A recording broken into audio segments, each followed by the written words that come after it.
I want to start with something a little different this week, Veterans Week. Yeah. Bryce McDonald.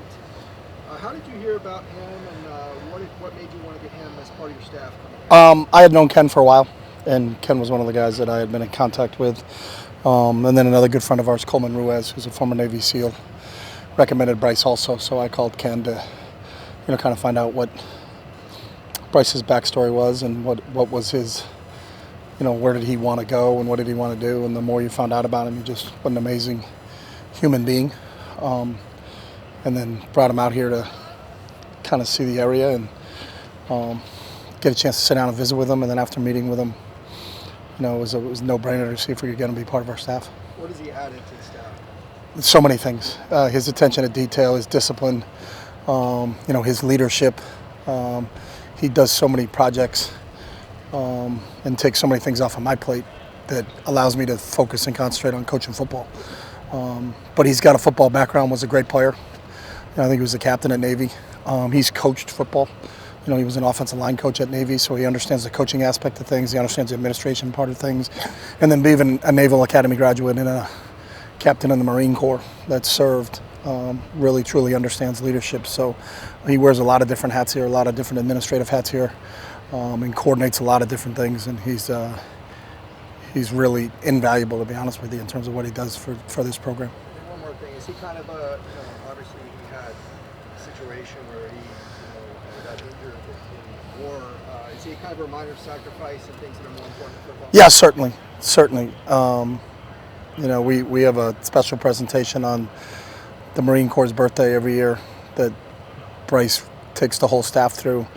We listen to the message from the commandant and we cut cake, and we've learned some of those traditions, but I think he puts things in perspective for all of us, that what we're doing is a game.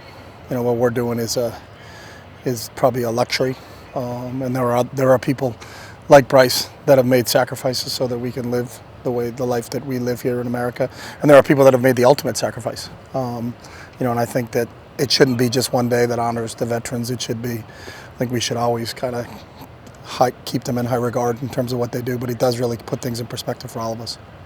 What were some of the things that stood out on film when you looked at it? I think the two things, especially offensively, was we got to convert in the red zone. We had 4 trips down there and only came away with 10 points. We have to do a better job in our red zone efficiency down there. We got to get 7s instead of 3s. And then defensively, it was third down. When there was some, give them credit. Their quarterback made some plays. There were times they could have been tackles for losses, but he escaped and made some plays. And we've been very, very, very good on defense on third down. And we weren't as what we normally are. I think they were 9 of 16 on third down. We're normally a lot better than that. But those are the two things that stood out to us. Both on the offensive side of the ball was the red zone, and on defense it was third down. On the field goals, did you when you looked at film again? What was the operation problem with the operation was good. We had a block on one. The operation wasn't good on that one. The operation, all the other ones were good. We had a breakdown inside in protection, and guy got turned the way he shouldn't have got turned, and shortened the edge and gave the kid an opportunity to come off the edge, and we'll get that corrected this week in practice. Doug says some quarterbacks get hurt in that game. Can you give us any updates on that?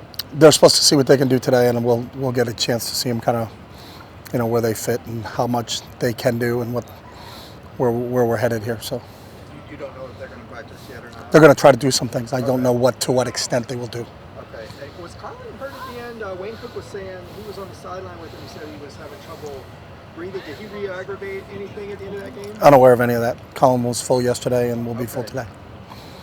Did Dante have to go through any concussion protocol or anything? Dante is handled by the trainers, so everybody's handled through our trainers. If you have to go into the scout team a little bit, if you have to get Justin ready to play in a game, is that something you have to start doing now if you were trying to get him up to speed for Saturday? Yeah, if we had to do that, yeah. Kyle Ford, I don't think he played. Kyle did not play. He was unavailable on Saturday. He will be available today. With the kicking game, what's been your philosophy on recruiting scholarship kickers out of high school?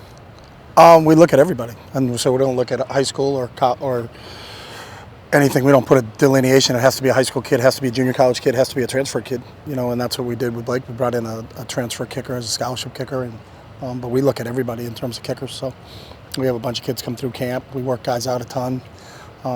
we've always looked at guys in those situations. UCLA historically has been able to get obviously some They've had some really good ones, kickers, out of high school, and I think you've recruited Luke Akers is the one in high school that you've gotten. Is that something you could see yourself doing more of going forward? We do it all the time. That's why I don't understand the question. We look at every high school kicker in the country. We look at every junior college kicker in the country. We look at every transfer kicker in the country. So I guess he's saying you don't bring them in. we do bring them in. So we've offered kids if they don't come here, that's their decision. So we've offered high school kids, and we've offered junior college kids, and we've offered transfer kids. What's been the, I guess, toughest part about creating depth on the offensive line as far as some of the snaps? And I think CLA was the only reserve that's been getting in the game. I think all playing time is earned here. So it's just what's the accumulation during practice and Coach Trev having confidence in being able to put guys into games. But we feel really confident in those other guys. But there's also a continuity that goes along with that in terms of who you play. So usually it's either 6 or 7 or 8. There's never been really more than that. You never play 10 full lines. So it's just where we are depth-wise and how do those guys complement each other when they're in the game. Some Arizona writers have said that UCLA denied a white uniform request by Arizona. Is that, you know anything about that? I don't know anything about that.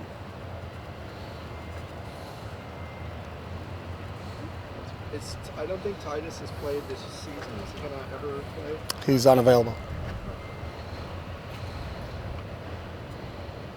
Good. We good? Thank you very much. I think.